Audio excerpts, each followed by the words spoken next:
Step out of the car! Ma'am, move over here. Hands up, please. Why are you doing this? Let me ask you this. What did you do to that girl? Imaginez une maison abandonnée dans un quartier difficile où règne la loi du silence. Une jeune fille disparaît sans laisser de traces. Tandis que des rumeurs évoquent un coup de feu, un corps caché dans un coffre de voiture, personne ne sait vraiment ce qui s'est passé. Mais chacun a déjà une version différente de l'histoire. Les enquêteurs, eux, sont bien décidés à découvrir la vérité. Dans cette affaire qui a bouleversé une ville entière, vous allez suivre pas à pas les indices, les témoignages et les mensonges jusqu'à percer le mystère d'un crime terrifiant. Préparez-vous à plonger au cœur d'une enquête troublante où chaque détail compte et où la justice finira peut-être par s'imposer.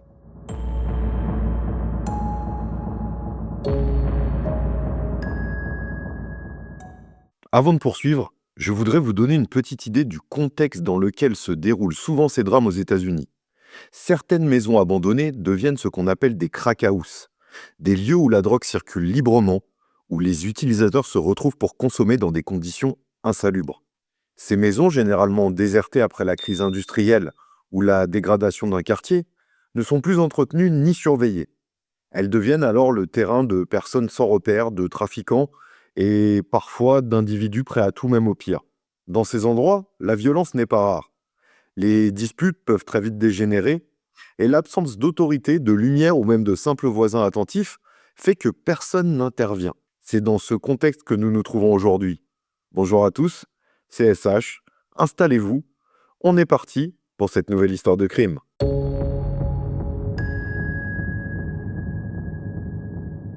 Ce matin du 4 novembre 2018, il pleut sur la ville d'Akron, une ville du nord-est de l'Ohio aux États-Unis. C'est dans cette ambiance pesante qu'une femme, Joanne, compose un numéro de téléphone avec un mauvais pressentiment. Elle appelle la police car sa fille Samantha, 18 ans, est introuvable depuis plus d'une journée et ne répond pas à son téléphone. Samantha, c'est une jeune fille de 18 ans. Elle a quitté le domicile familial depuis quelques mois, dès sa majorité. Elle est partie vivre sa vie, attirée par la liberté, mais aussi par un milieu dangereux. Vous allez vite comprendre. Joanne, sa mère, est très inquiète. Il y a des rumeurs terribles qui courent dans le quartier. On dit que sa fille aurait été abattue, puis jetée dans le coffre d'une voiture. Personne ne sait vraiment ce qui est vrai ou faux. Mais Joanne, elle, avec son 6e sens de maman, sent que quelque chose de grave est arrivé. La police prend quand même l'appel au sérieux et envoie une patrouille au domicile de Joanne. Sur place, l'agent recueille des informations essentielles. Hello. What's going on? I need to file a missing person. Okay, for? My daughter. Okay. How old your daughter? She's 18. She's an adult. Considered you. What, does she have any type of mental illness or? Okay, so what makes her missing? We can't find her. We got a call yesterday saying she was shot in the head, thrown in the trunk of a car, and they took off. You got this call yesterday? Yeah. You called the police? The police were called yesterday. They went over to the house that it supposedly happened at. They checked. They said they didn't see anything. Right. Okay. Au début, les policiers sont restés prudents, car beaucoup de cas de disparition sont souvent résolus en quelques heures, avec le retour de la personne recherchée. Mais la panique transmise par Joanne les pousse à intervenir. Elle indique alors aux policiers l'adresse d'une maison abandonnée, sur Lillian Street, au 375 précisément. Cet endroit est connu pour être squatté par des marginaux et utilisé par les trafiquants de drogue pour faire leur petit commerce. And where was this supposed to be at? On Lillian. Lillian. The problem is that she's an adult. It's completely different than being a juvenile. What's the address again? 375 Lillian. All right, let me go make a phone call. All right, and let me see what I can do. Okay, I'll do an MP report for you. Okay, but I don't know if it's going to make the database or not. That's not up to me. It's up to detectives. And without any mental issues that somebody can take advantage of her type thing, they normally don't enter them. But that's not up to me. Does it matter that she was in the psych ward last year for 3 days? Attempted suicide? Stop. That's not up to me, that's up to the court. Joanne savait que Samantha, depuis qu'elle avait quitté le foyer familial, traînait parfois dans de tels endroits, fréquentant des gens peu recommandables. Elle mentionna aussi un nom, Danny, un individu que Samantha aurait rencontré et qui pourrait être impliqué. Les policiers notèrent toutes ces informations et commencèrent leur enquête. Mais ce que cet agent ne savait pas, c'est que la veille, une première patrouille s'était déjà rendue à l'adresse indiquée suite à un appel anonyme. Mais les policiers n'y avaient rien vu d'anormal. La maison abandonnée leur paraissait vide. Aucune trace de sang, aucun corps. Ils avaient pensé à une fausse alerte, peut-être une mauvaise blague. Mais Joanne insista en rappelant à nouveau la police. Elle était vraiment certaine de ces informations et craignait réellement le pire. Les policiers, cette fois, décidèrent d'ouvrir une enquête encore plus sérieuse. Ils rédigèrent un avis de recherche pour Samantha, avec son signalement précis, dont un tatouage de papillon sur son bras droit. Je vous laisse imaginer les sentiments que Joanne pouvait ressentir à cet instant. Peu après la publication de l'avis de recherche, un homme nommé John Marshall se présente de son plein gré au poste de police. Il dit connaître la vérité sur la disparition de Samantha. Les policiers prêtent alors beaucoup d'attention à son témoignage. Marshall a l'air nerveux, pas forcément fiable, mais il assure qu'il était présent dans la fameuse maison sur Lillian Street le soir où tout se serait passé. C'est une piste précieuse et que les enquêteurs ne peuvent écarter. S'il dit vrai, alors il pourrait vite en apprendre plus sur cette disparition. Marshall leur raconte alors une histoire inquiétante. Il explique qu'il connaissait Samantha de vue et que cette dernière était arrivée à la maison abandonnée le soir du 3 novembre, probablement en utilisant un Uber. Le père de Samantha avait en effet confirmé, plus tard, avoir payé une course Uber ce soir-là à sa fille, ce qui rendait crédible la version de Marshall. La maison était fréquentée par plusieurs individus aux surnoms étranges. Une certaine Jody, un homme surnommé Yoshi, un autre nommé William, et surtout un couple, Danny et Tony. Selon Marshall, tout le monde se trouvait là, ce soir-là, quand Samantha est entrée dans la maison. L'ambiance dans la maison est tendue, l'atmosphère est pesante. Il décrit aux policiers comment Samantha est montée dans une chambre à l'étage avec Jody, puis redescendue l'air inquiète. Il affirme avoir vu Samantha paniquer, blessée au visage, probablement frappée par quelqu'un. Marshall prétend également qu'il lui a dit discrètement de s'enfuir de la maison par la porte arrière. Mais Samantha, bizarrement, est descendue à la cave, peut-être pour se cacher. Puis elle est remontée. C'est à ce moment-là que, selon lui, les choses ont empiré. Il raconte alors la scène du meurtre. Samantha dévalait l'escalier, tentant d'échapper à Danny qui la suivait de près. Arrivé vers le bas des marches, Danny aurait pointé une arme sur la nuque de la jeune femme. Un coup de feu serait parti. Samantha se serait écroulée blessée à la tête. Marshall, choqué, affirme avoir entendu un gémissement, une sorte de son rauque que font parfois les victimes mortellement touchées. Il semble certain que le coup de feu l'a frappé à bout portant. Il raconte aussi que les individus présents ont ensuite transporté le corps, encore en vie ou mourant, dans le coffre d'une voiture. Yoshi et William, selon lui, ont aidé à nettoyer les traces. Les policiers restent calmes devant ce témoignage, mais intérieurement, ils sont secoués. Si ce que Marshall dit est vrai, alors un crime atroce avait eu lieu. Mais ils devaient vérifier. Ils décidèrent de retourner dans la maison afin d'examiner les murs, les sols, les escaliers, centimètre par centimètre, de façon méticuleuse, en espérant trouver une trace de Samantha. 3 agents se rendirent à nouveau sur Lillian Street dans la maison abandonnée. Sous cette pluie froide de novembre, ils entrèrent avec prudence dans la bâtisse. L'endroit était lugubre. Vieux papier peint moisi, déchets au sol, meubles cassés, odeur d'humidité. C'est avec l'arme au poing que les policiers pénétrèrent et appelèrent à l'intérieur de la maison. Mais aucun bruit. Personne pour répondre. Ils vérifièrent chaque pièce, chaque recoin, afin d'être certains de ne pas tomber dans un piège. Une fois le bâtiment déclaré vide, ils se mirent à la recherche de la moindre preuve. Au niveau de l'escalier, ils remarquèrent quelque chose d'étrange. Une petite tache brunâtre sur le mur, comme une éclaboussure. De près, cela ressemblait à du sang séché. En inspectant mieux, ils trouvèrent d'autres traces minuscules mais réelles. Il semblait aussi que des morceaux de tapis ou une partie du mur avaient été enlevés, comme si quelqu'un avait essayé de nettoyer ou de cacher quelque chose. Sur le sol, ils trouvèrent un étui de balles compatible avec l'arme décrite par Marshall. Dehors, dans un coin du terrain, il y avait des cendres. Le reste d'un feu de fortune, peut-être pour brûler des tissus tachés de sang. Toutes ces preuves physiques confirmaient les dires de Marshall. Cette fois, la police était convaincue. Samantha avait bien été victime d'un acte violent dans cette maison. Elle était probablement morte, mais ils devaient en être sûrs et surtout retrouver son corps. Ils devaient aussi arrêter Danny et Tony, les 2 principaux suspects, avant qu'ils ne fassent une autre victime. Mais pour le moment, aucune trace des suspects.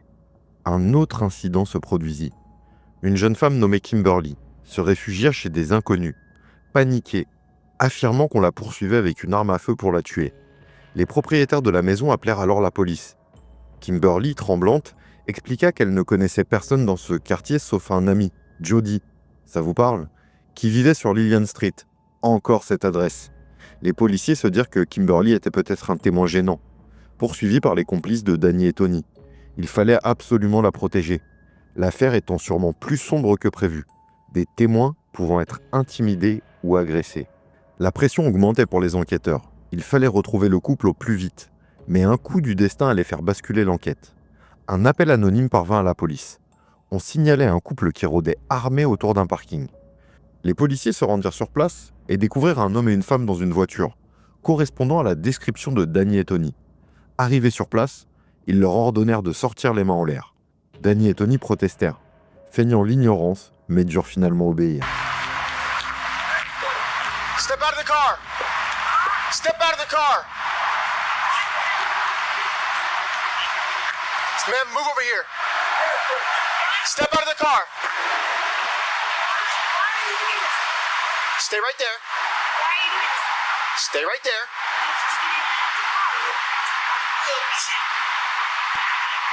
Hands up, please. Hands up, please. What is that? Okay. Put all that stuff down. Put it down. Why? Why are you in this? Put it down. Why? Hands on top of your head. Why are you doing this? Stay right there. I'm not doing anything. Turn around. Turn around. Nope. Stay right there. I'm attending you for now, okay? I'll explain to you what's going on in a second. Stand up. Stand up for me.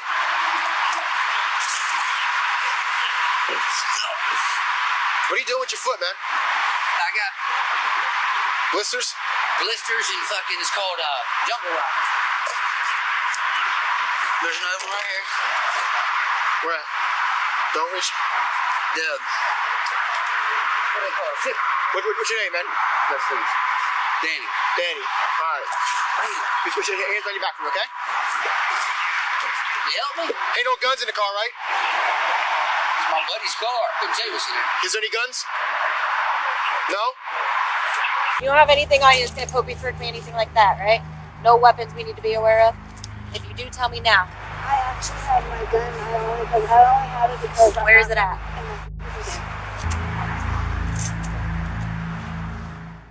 Les forces de l'ordre les menottèrent. On trouva sur eux des seringues de la méthamphétamine. Et dans le soutien-gorge de Tony, une arme. Et cette arme, je vous laisse deviner, c'était bien l'arme du crime. Les policiers étaient sûrs de tenir les suspects principaux. On les emmena au poste pour les interroger séparément. Danny, un homme au regard dur, refusa de parler. Il invoqua immédiatement son droit à un avocat. Les détectives tentèrent de le faire flancher, mais rien n'y fit. Il était visiblement habitué aux interrogatoires. Ils passèrent donc à Tony, espérant qu'elle craque plus vite. Tony, nerveuse, nia tout en bloc. Elle prétendait n'avoir jamais vu Samantha, ni cette maison. Pourtant, les enquêteurs savaient déjà qu'elle mentait. Les témoins l'avaient vue sur les lieux. Marshall l'avait nommée. Kimberly l'avait mentionnée indirectement. Mais Tony resta ferme, assurant qu'elle n'était pas là et qu'elle ne connaissait personne. Les policiers comprirent qu'ils devaient trouver un autre témoin fiable. Ils avaient entendu parler de Yoshi et William présents ce soir-là. Peut-être que l'un d'eux parlerait. Le hasard aida les enquêteurs. Yoshi, dont le vrai nom était Dylan, fut arrêté pour une autre raison, un mandat en cours. C'était un jeune homme de 19 ans, frêle et impressionnable. Lorsqu'on le plaça en salle d'interrogatoire, Dylan parut complètement bouleversé. Sans dire un mot, il tremblait. Les détectives lui expliquèrent qu'il savait ce qui s'était passé, qu'il voulait juste comprendre et retrouver le corps de Samantha par respect pour la famille. À la mention du nom de Samantha, Dylan éclata en sanglots. Ce n'était pas un gangster endurci, juste un jeune sans repère pris dans un engrenage trop grand pour lui. Les enquêteurs le traitèrent avec empathie. Ils lui dirent que Samantha était morte, que sa mère méritait de savoir où était sa fille. Yoshi, alias Dylan, la voix brisée, raconta ce qu'il avait vu. Il expliqua qu'il avait parlé avec Samantha, qu'il la trouvait gentille. Ils avaient écouté de la musique, discuté de leur vie. Puis était arrivée la dispute avec le couple. La violence, le tir. Dylan décrivit la scène du meurtre presque comme Marshall l'avait fait, confirmant les détails. La balle dans la tête, la panique, le sang, le corps étendu sur le sol. Et ensuite le transport du cadavre dans une voiture. Dylan avoua avoir été forcé à nettoyer, à retirer le tapis taché de sang, à aider malgré lui. Il avait peur de Danny, peur pour sa propre vie. Ensuite, William et Danny seraient partis avec le corps de Samantha dans le coffre, à la recherche d'un endroit pour l'abandonner. Dylan ignorait où, et les policiers devaient donc interroger William en espérant qu'il en sache un peu plus. William, arrêté lui aussi quelque temps plus tard, apporta des informations sur la localisation du corps. Il ne connaissait pas l'endroit exact, car on l'avait obligé à se coucher sur la banquette de la voiture. Mais il se souvient d'une route à 2 voies bordée d'arbres aux couleurs automnales, une zone rurale. Cette description était vague, mais les enquêteurs décidèrent d'explorer les environs d'Akron, là où la campagne commençait. Après plusieurs jours de recherche, une patrouille finit par trouver le corps de Samantha, abandonné dans un sous-bois. Le tatouage de papillon sur son bras permit une identification rapide. Le cœur serré, les policiers contactèrent Joanne pour lui annoncer la terrible nouvelle. Sa fille était morte, assassinée, victime d'une violence inutile et banale. Désormais, les preuves étaient accablantes. On avait le témoignage de Marshall, celui de Dylan, les indices matériels dans la maison et la présence du couple Danny Tony ce soir-là. Danny était considéré comme le tueur, celui qui avait appuyé sur la gâchette. Tony, elle, était accusée de complicité, d'avoir participé aux violences ou au moins d'avoir aidé à cacher le crime. William et Dylan, quant à eux, bien que impliqués dans le nettoyage, semblaient davantage avoir agi sous la contrainte. Le procès eut lieu quelques mois plus tard. L'affaire fit grand bruit dans la presse locale. Les habitants d'Akron furent choqués par la cruauté du meurtre, commis presque par caprice, sur une jeune fille de 18 ans. Les journalistes parlèrent d'une maison de l'horreur sur Lillian Street, d'un couple meurtrier et diabolique sans scrupules. Vient le temps du procès. Au tribunal, Danny resta fermé, ne montrant aucun remords. Tony tenta toujours de nier jusqu'au bout, mais les témoignages étaient trop nombreux. William et Dylan, eux, coopérèrent avec la justice. Dylan expliqua sa terreur, sa jeunesse, son regret d'avoir été sur place ce soir-là. Le jury prononça des peines sévères. Danny fut condamné à la prison à vie, avec une possibilité de libération conditionnelle après 24 ans d'incarcération. Tony, elle, reçut 16 ans de prison pour sa participation au crime et l'obstruction à l'enquête. William, lui, fut condamné à environ 10 ans de prison, principalement pour avoir aidé à dissimuler le cadavre. Dylan ayant coopéré en tenant un rôle mineur, il écopa de 5 ans de probation sans incarcération de longue durée. Les juges estimèrent qu'il n'était pas un dangereux criminel, juste un jeune influençable pris dans un engrenage fatal. Après le procès, la maison de Lillian Street fut enfin murée et plus tard démolie. La ville voulait effacer cette tache sinistre de son sol. Ce lieu où la drogue, la violence et le crime avaient détruit une vie innocente.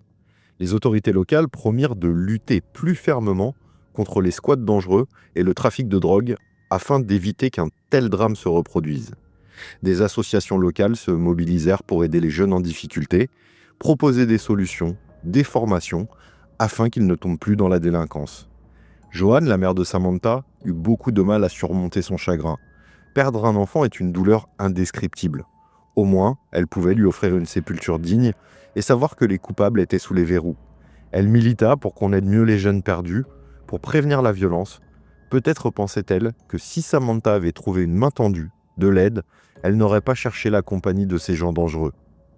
La communauté, secouée par ce drame, garda en mémoire cette histoire. Au lycée, dans la rue, on parlait de cette fille disparue, du meurtre gratuit, de la cruauté des criminels. Les enseignants rappelaient aux élèves l'importance de faire attention aux fréquentations, de signaler aux autorités tout acte suspect. L'histoire de Samantha devint un triste exemple de ce qui arrive quand la société ferme les yeux sur les poches de misère et de violence. Pour les policiers, l'affaire resta l'une des plus marquantes de leur carrière.